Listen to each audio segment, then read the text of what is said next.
Hello, this is Peter Poppleton from the internet. I would just like to congratulate you really on reaching the 400th episode of the podcast. What the fucking hell is a podcast? If anybody tries to cast my pods like in Plaster of Paris or something like that, I will smack them right in the tit. It's what? It's like a radio. Right, I get it now. I see. It's like a radio show. 400 episodes on chuffing gaming. Chuffing hell. Look, I don't know how you've got there. Quite what you can say about chuffing Space Invaders, Pac-Man and Horace Goes Skiing, I will never know. But either way, it sounds like quite an achievement. So well done. And here's to the next 4. Let's not get, ahead of ourselves. I'm not going to say the next 400 because let's face it, gaming is, well, I don't know what I'm talking about, do I? I'm very old. Happy 400th episode.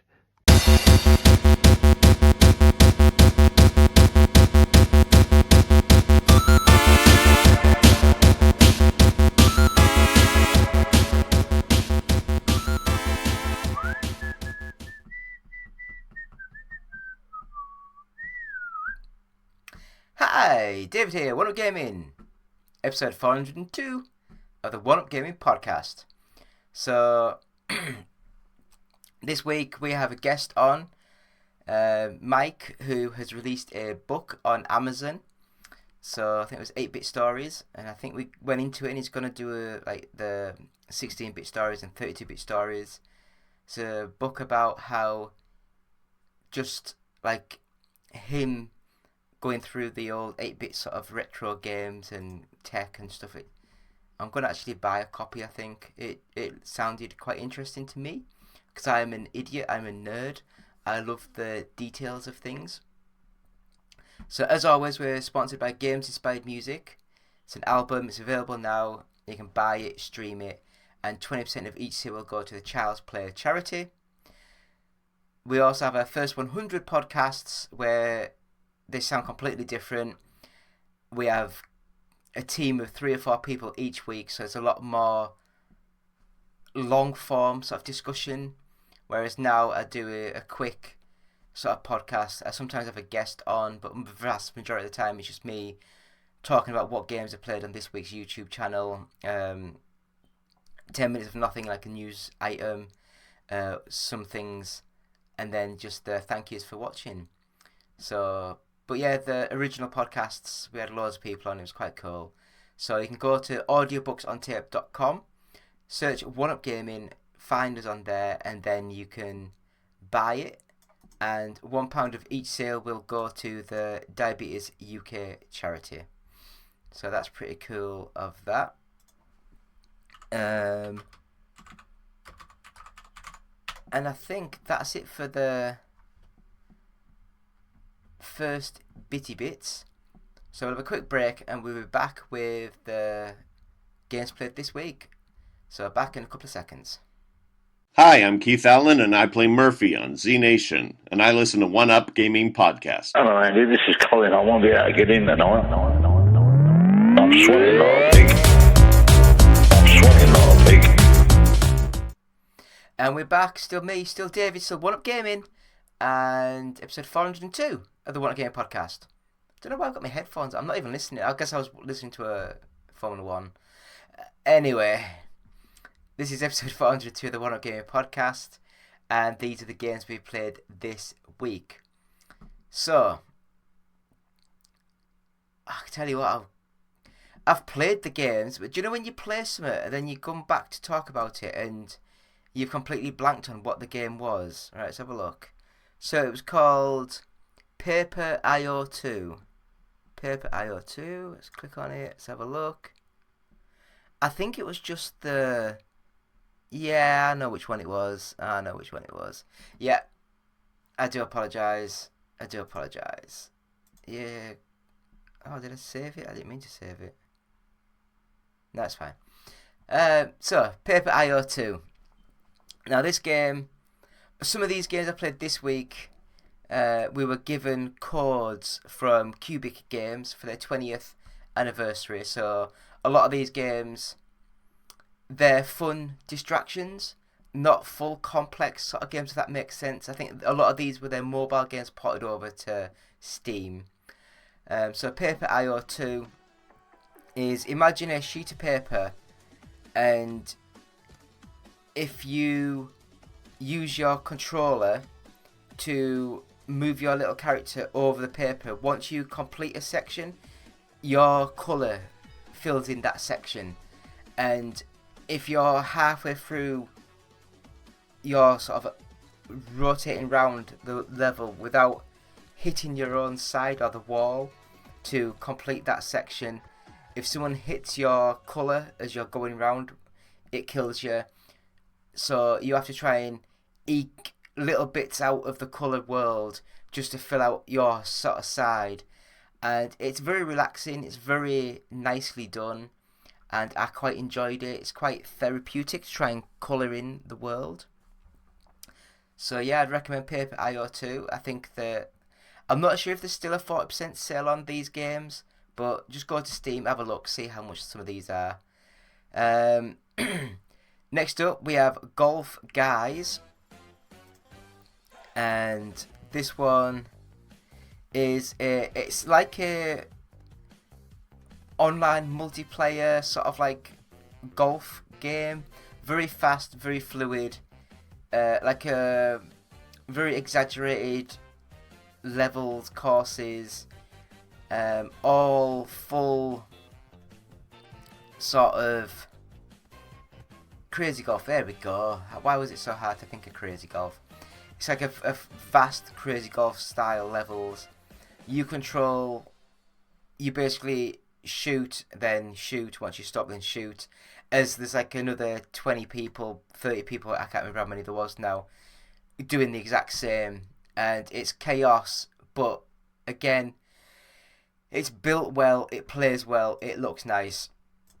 So I would recommend, that's a nice game to get.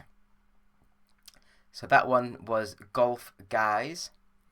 Next up, the Nom, N-O-M, the Nom. So I like nom nom, food. And you are an alien, a black spaghetti spider looking thing that is going through a 3D environment that is very simple, and it's like you can see like the walls when there's no ceilings. It's like a top-downish sort of view, and you have to kill and eat all the enemies in the level. You can go over walls, through doors, through windows, and again, very simple concept, but it is executed well. It's a fun little game. You just climb around and eat things. It is fun. Fun little game. So the Nom, great little game there. Next up, now this one I've played many times on my phone, but this one is called Helix Jump, and you are like a ball that bounces, and there is like the level that you can rotate around, and there is certain colours that you can go through, but the red ones, if you hit that, it kills you. So as the ball drops, you have to rotate the level round, and you go through like the coloured sections right the way through to the end, and the quicker you do it, the more points you get. So again, it is a very, very, I think this is one of the most simple sort of ones that I played, and it's still a fun little game, but it's a game that I think that you don't want to be paying a couple of quid for. It's one of the ones where it's a fun game, but download it for free on your phone. That's what I would say, unfortunately. So we do have a video put up of the unofficial Nintendo 64 collection first look of the book. So I managed to get a copy myself in, so I could have a look through it, and without sounding too weird, I think that the writing, the text, and the size of the book is the best it's been in this sort of series. Don't get me wrong, I love the Sega Saturn one because that's my console of choice. That's why that one was created and written first. But the N64 one, I think it's got the concept down to a T, and we are looking at doing like more like the Game Boy collection. I mean, it could be anything. It could be anything. It could be the Commodore 64 collectors. I don't know. It could be anything. But yeah, we've got that book out now. So again, all the books are available on Amazon. So just search Amazon for unofficial Sega Saturn collection, unofficial PlayStation collection, and the unofficial Nintendo 64 collection. They're all available there. If you want to buy a copy but don't want to pay the £35 that they are, email us and we'll be able to give you we'll be able to send out a review copy that we can buy in for £25. So we'll give you a £10 discount on that. I'll just let you have that for the trade price of that, so you can get a copy cheaper. So we move on to the next game, and that is EA Sports F1 24. Now, I think that the EA Sports, that the F1 games by Codemasters, for the last couple of years they've looked and played really well. The handling mechanic is really good. It really feels snappy and twitchy and all the good stuff that you like. And the graphics have caught up. It looks really nice, really smooth, fluid, all that good stuff. But if you played last year's version, this is just like a slight cleany version of that. They've lost the story mode, all that sort of stuff. But it's a really good game. I really enjoyed it. So F1 24, really good game, probably game of the week. Next up, more games from Cubic Games, Sausage Wars. And this one, imagine a really low budget like Power Stone 2 4-player co-op game where you just run around and hit things, but there's obstacles in the level that slice you in half, fall off ledges. It's a little bit gory, it's a little bit stupid. It's just like big sort of, you're a big sausage that you run around and chopping people up. So again, it's a very simple, uncomplex sort of game. Only a couple of buttons, I think it was. I think you even attack by hitting the up button. So it's not much to get into, but as a party game, it could be quite fun. And Sausage Wars I love the stupidity. Next up, we have Infantry Attack. Is it Infinity? I think it's... No, it's not Infinity, it's Infantry. God, Infantry Attack. And this one is a third person, like a light gun game without the light gun, but third person, so you see your character but you see your crosshair on the screen as you're shooting the enemies, and then once you clear a wave of the enemies, your character jumps up and runs to the next cover point, gets down, then the enemies come and respawn, you shoot them, lob grenades. Again, this one is much more of a fleshed out sort of game, but it's still very basic and simple. It plays well. Graphically, it's not the best. I like some of these other games where they know that they're not going for full-on graphics, so they go like the 2D stick figure style, and it works as a game concept. But yeah, Infantry Attack is a good little game. I enjoyed it.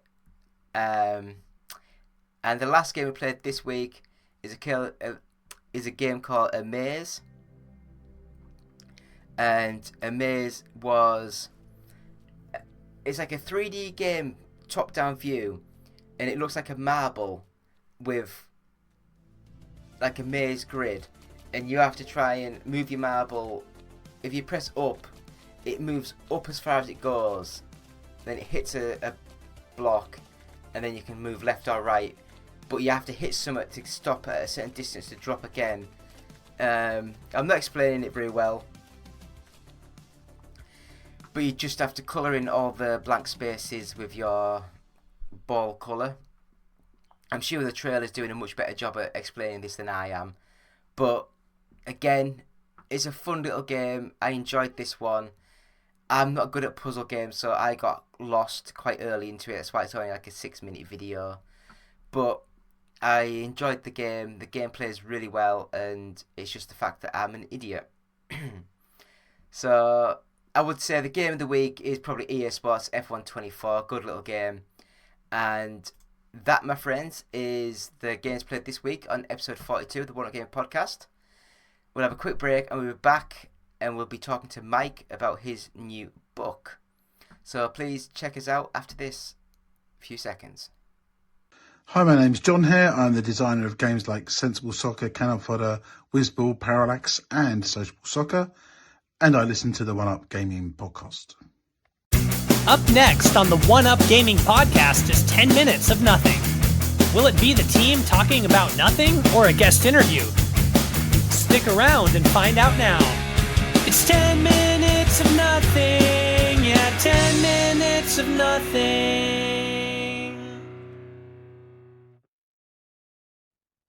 And we're back. It's still David, still One Up Gaming, episode 402 of the One Up Game podcast. I'm going to go through this week's 10 minutes of nothing, where we just ramble on about nothing. And we've got a great guest for this time, this show. So please introduce yourself and what do you do, please?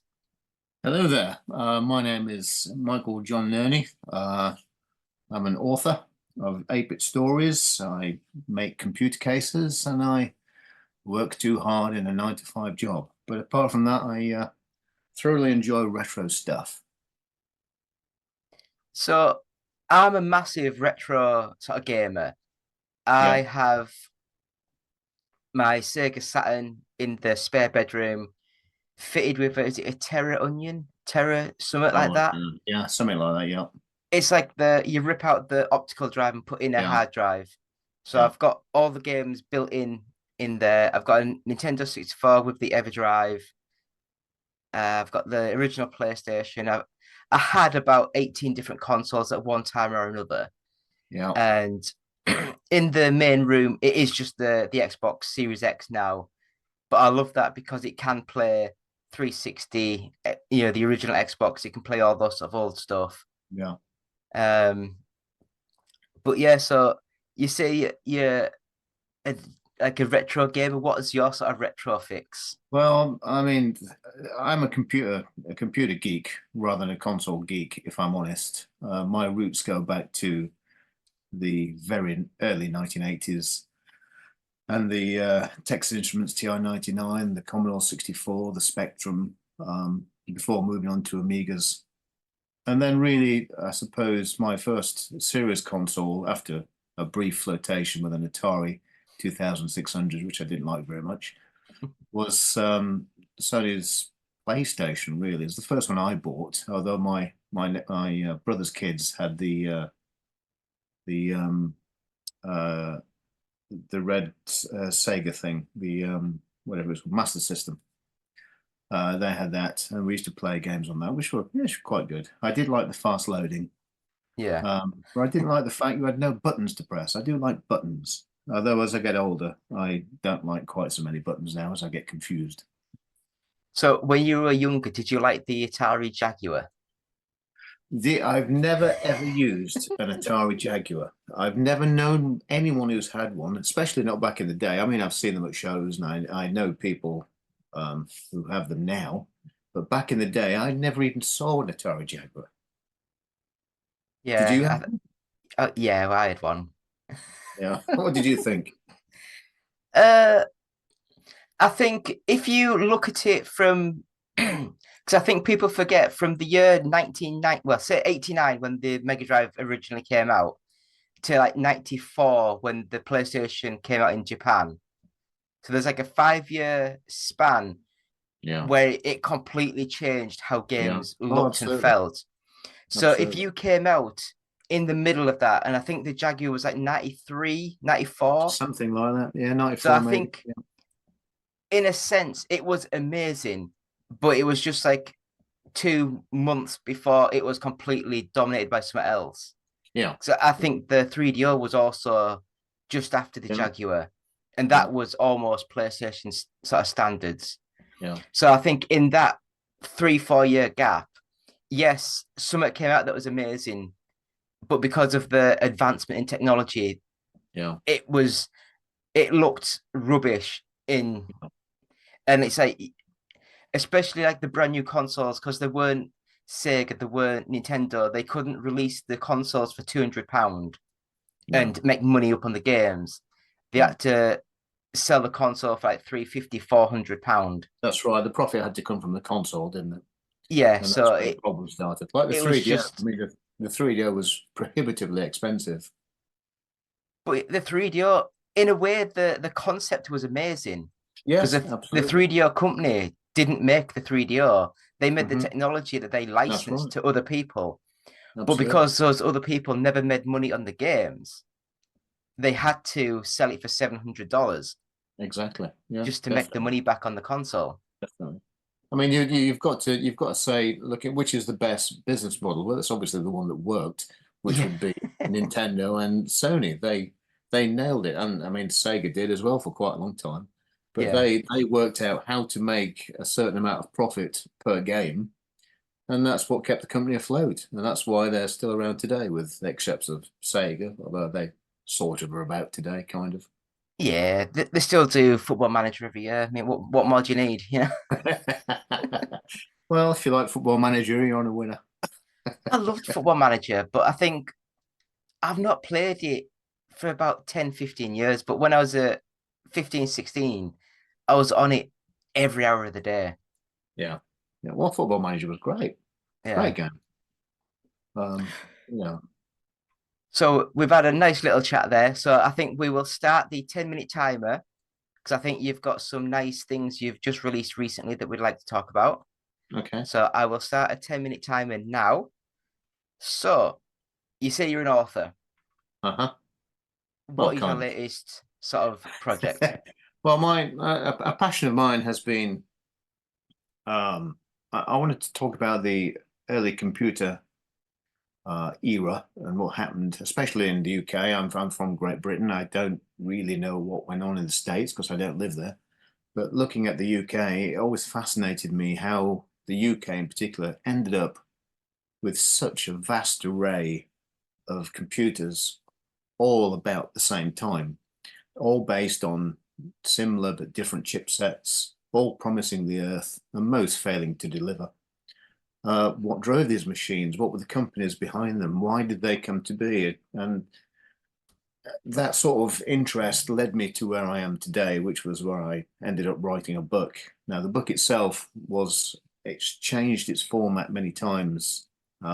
Initially, it was going to be quite an in-depth technical, sort of quite dry read, really, of all tech specs and information, who said what, who did what. And it stayed in that format for about 2 years until I stopped and read it back, and it was quite boring. Um, to me, it was quite fascinating, but whether it would be interesting to anybody else is a different matter. So I had to put in things that sort of deviated a little bit from the norm, what else was happening at the time, the circumstances around certain things, and that led to the book coming out in the form it is now, which is a more rounded story of 1980 to 1988, the computers that appeared, why they appeared, how much they sold for, which were successful and which weren't. But a primary driving factor through all this was I was fascinated by the battle between Commodore and Texas Instruments and how that came to be. And the fallout from that was, of course, Texas Instruments withdrawing in 1984 and losing $380 million or whatever it was. But yeah, I mean, I'm fascinated, absolutely fascinated by the fact of if you're American, which let's be honest, 90% of all retro coverage is basically like Americanization now. Mhm. And you basically lived with the Atari 2600 until that died in 83, 84.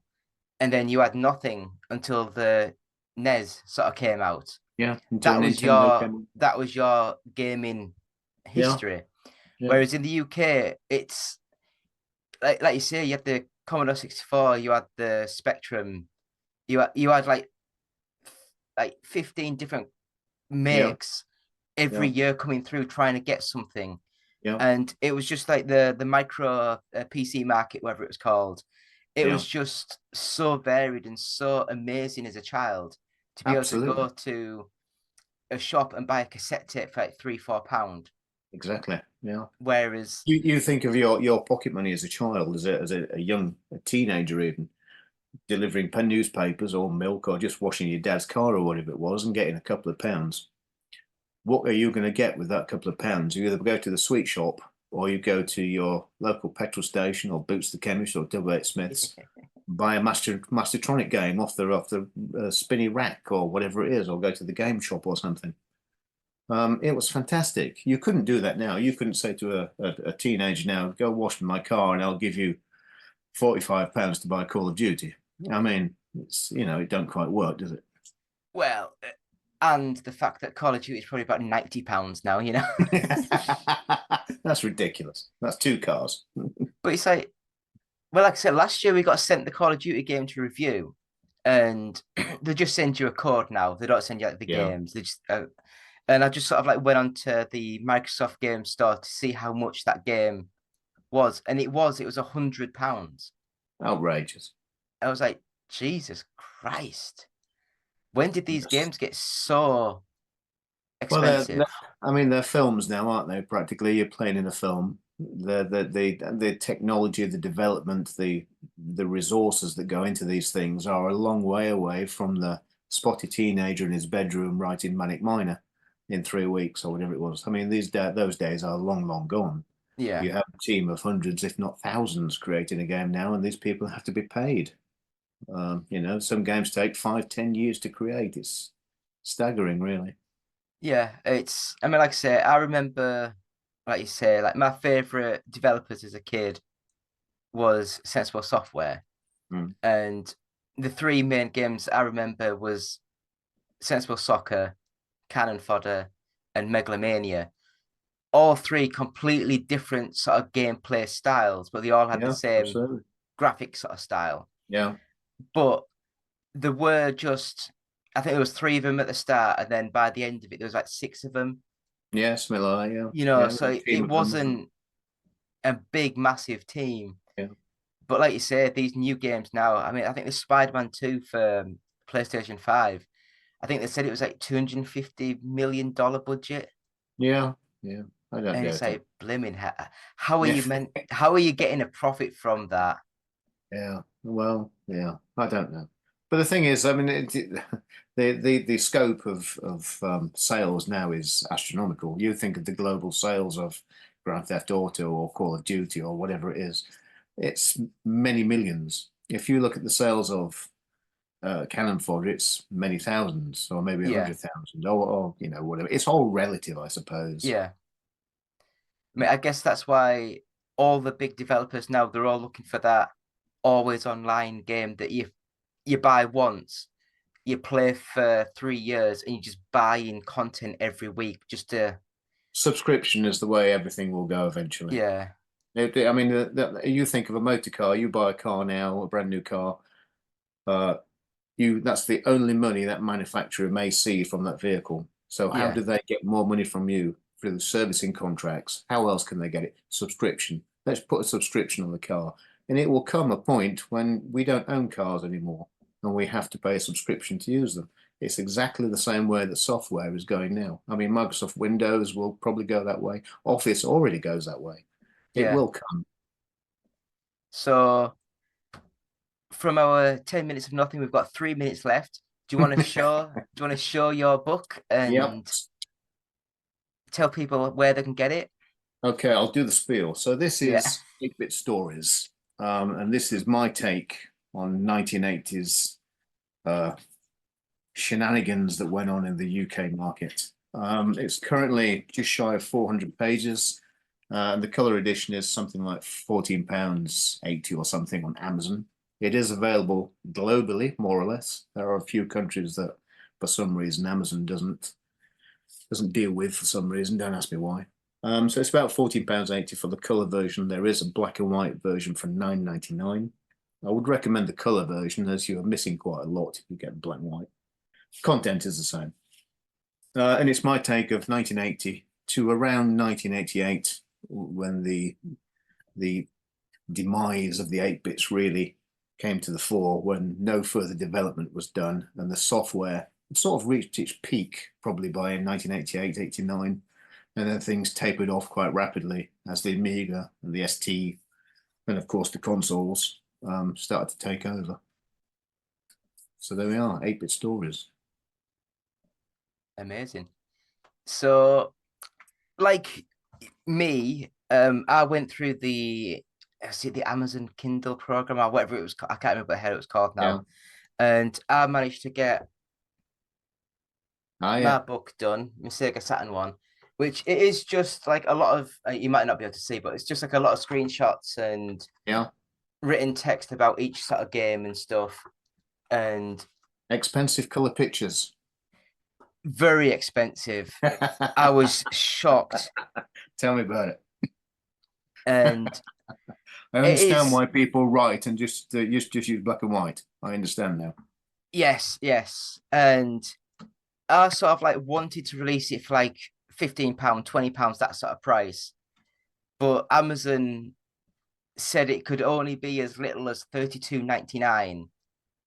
So, and then with other regions, you make nothing. I had to basically put it for £35. Yeah. And so I'm basically getting like £2 per book sold. Yeah. Which isn't great, but no, just the same. I mean, I wanted to include. I mean, my original first draft of this thing was getting on for 1,000 pages, and it was full of images, schematics, diagrams, motherboard pictures, CPUs, everything, all kinds of high quality, high color images. But the cost of releasing that is just completely impractical. It's not. I understand why people do books, color books, and they're sort of a couple of 100 pages or less. I understand why now, because the cost is ridiculous. You can't expect people to pay £45, £50 for a book. It's just not going to happen. Not really. Yeah, it's so. Like I said, it was a project I was doing in the background for many months, and I was going to go down the self-publishing sort of route. But I think with that, you had to buy like 10 or 50 samples yourself. So you had to spend like £1,000 just to, and I was like, I'm a poor English guy. I don't have no. I hear you, brother. Yeah. Yeah, working full time, doing all the stuff, doing all this is a passion project. Absolutely. But yeah, it's all fun. I love the retro scene. I do love collectibles, but they're all so bloody expensive. Yeah. You know, it's. I mean, I had a lot of my stuff originally back in the day, and it was sold to buy the next thing, which was sold to buy the next thing, so on and so forth. But I started sort of tentatively getting back into collecting in the late 90s, and things were dirt cheap. Some of the stuff you couldn't give away. That stuff now is worth thousands. Yeah. Which takes some of the fun out of it, if I'm honest. I mean, like, I always remember my mum telling me she bought me a original, I guess it was like that sort of size car, the Dukes of Hazzard. Yeah. Made from the Tonka company. Yeah. And I was literally about 2-year-old. I didn't have any teeth or nothing. And she said within half an hour, I managed to get the wheels off the car. Excellent. And so he should. So, so anyway, Mike, it's been an absolute pleasure talking. And you? Yeah. Thank you so much for coming on. Thank you for giving us like half hour of your time. And I wish the book does amazing well. Keep plugging away, keep promoting it. Because I know for a fact, if you don't tweet out every day, you don't get no sales. Well, the thing is, if you don't advertise it, people don't know, do they? Yeah. So eventually people get fed up with listening to me, but hey ho, that's life. Yeah, no worries. Well, I will buy a copy, I promise. Once I get paid. You a copy, don't worry. But yeah, it was an adventure I wanted to do, so hopefully you've done your adventure. So will you be looking to do other books in the future? Yes, I'm going to do a series of at least 3, probably 5, probably a 5-part trilogy, as Douglas Adams once said. So there'll be 16-bit stories and 32-bit stories where I go into the PC DOS era and go up to perhaps the early 2000s or something. And then I'm going to look at specifically some of the video games that we used to play back in the day and what was so special or so interesting about them, whether that be real or perceived due to nostalgia. We shall see. That sounds interesting. It's like, I tell you what, while this is all recorded and everything, I want to run by an idea that I started writing 15 years ago. I got into, I think I got to chapter 13 of the story. The whole premise of the book was there is the first book and then the sequel, but the sequel is part 5. And the first book, there is 4 different versions of that book. And each version is all 4 main characters from their origins of how it starts and how they all meet up at the start of the second book. It sounds like a Star Wars saga. I don't like Star Wars. I've never read it. But yeah, so it was like you could read any of the first 4 books and still understand what was going on, or you could read all. But these are all different characters, yeah. Yeah, it all focuses on, like the first one was called The Memoirs of Michael Zane, The Last Human. So it's like the story of him, how he gets from Earth over to wherever it was in the. That sounds interesting. Why don't you do it? Come on, get on with it. I suffer from attention sort of problems, and I got so far into it, and then I got bored, and then by the time I went back to start it again, I'd forgotten all the characters and all the places and all, and then I tried reading through it, and I got into chapter 4, and I thought I can't be bothered to read it. Oh, what a shame! You should do it. Revisit it. Revisit it. Definitely. Yeah, That sounds interesting. I mean, I was looking at these like AI help tools. Yeah. But then it's like you have to pay like £20-30 a month just to, and you don't know how good it's going to be. No, that's the trouble. And you don't know how helpful it's going to be either. Once they've got your money, they don't care. But there is some things out there which helped, and it was like a digital planner. You could name all the characters, all the planets, and then you could like link people together and say what relationships they had and stuff. And that for me would be helpful. It'd be like a visual aid straight away to sort of see what's going on. Well, I haven't and probably won't, but I might written a book with not real characters, but imaginary characters where you have to think about relationships and where they meet and all this sort of stuff. And I can imagine that's an absolute nightmare. Because halfway through the book, you'll forget what you said on page 1. Yes. So, I mean, hats off to people who write these massive. Stephen King, when he writes these novels, my goodness, how the hell can you remember what you were talking about by the time you get to the end of the book? I mean, like someone like that, it'd have been so difficult back in the 70s and 80s when he first sort of started. Yeah. But I guess sort of now, he will write an outline of a story and he'll have a team of like 20 people just to finish it all off. Yeah. Which I don't blame him. By the way, his book about writing. I don't read. No, you don't. Oh, brilliant! I just sit and watch videos on TV. That's excellent. Okay, fair enough. That's why I do all the video editing and the music and stuff. I've got an album out. I've got all sorts out. I get bored, do a project, and then I think of what can I do next and do another. I've got my own clothes label, my own. I've got like hats and stuff with my logos and stuff on that I sell online. You know, so I just sort of like I do something for 6 months a year, get bored. I mean, I wrote a cartoon series, and it got picked up, and the guy who was going to be the main voice was Dustin Diamond, who used to play Screech in Saved by the Bell. Okay, I know of it. I don't remember it, but yeah. And unfortunately, things happened. He stabbed someone. Couldn't. Then he was like under house arrest, so he couldn't go on the national TV to promote the Kickstarter at the time. And then a few years later, he unfortunately died of cancer. Oh dear. So yeah, that whole project went. Well, that would put a stop on it. You know. But yeah, I love all.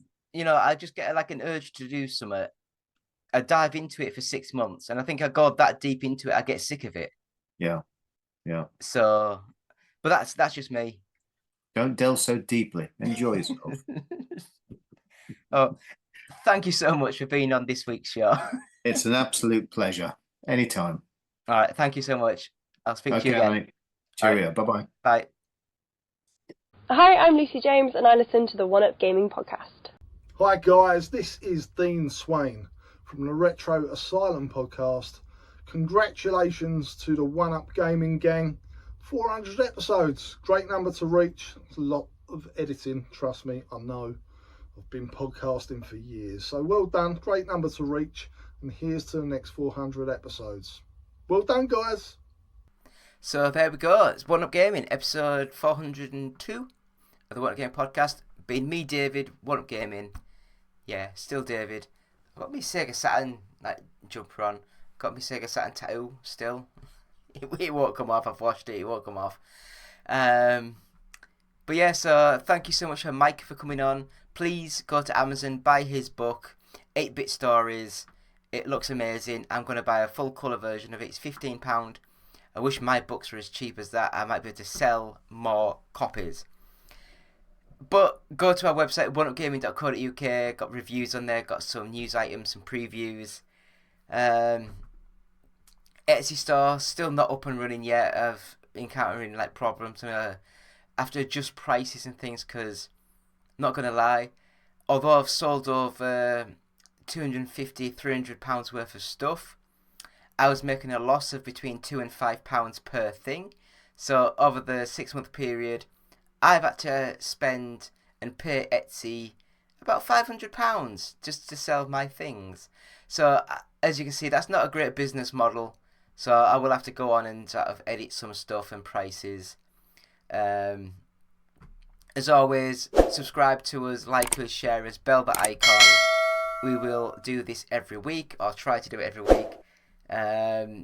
If you listen to us on the podcast, then just subscribe to us, give 5 stars, positive feedback, all that good stuff really helps when people are searching for podcasts, and it helps us when we can market the show to people and try and get some money, which we need money.